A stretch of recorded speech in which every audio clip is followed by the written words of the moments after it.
C'est au travail que Simon-Pierre est embarqué dans l'élan de la parole de Jésus.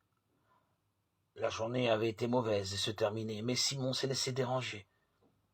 Une première fois en laissant sa barque servir de chair improvisée.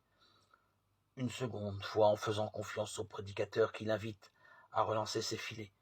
Une troisième en passant de l'effroi à la pêche aux hommes. Pierre s'est laissé travailler par Jésus. Luc 5, 1, 11.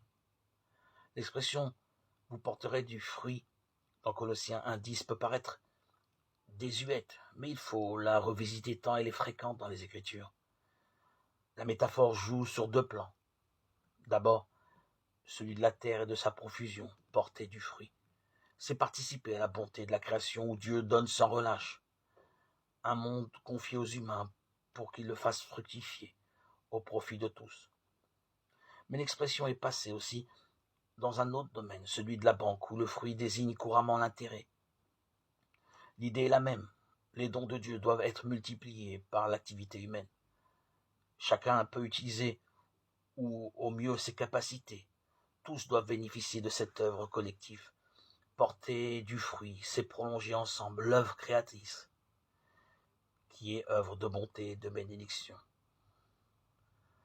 Dieu Tout-Puissant, force de ceux qui espèrent en toi, sois favorable à nos appels, puisque l'homme est fragile et que sans toi, il ne peut rien. Donne-nous toujours le secours de ta grâce, l'opportunité de produire des fruits. Ainsi nous pourrons, en observant tes commandements d'amour, vouloir réagir de manière à répondre à ton amour. Écoute Seigneur, je t'appelle. Toi qui t'es fait mon protecteur, ne me quitte pas, ne m'abandonne pas, Dieu mon sauveur. Psaume 26, 7, 9.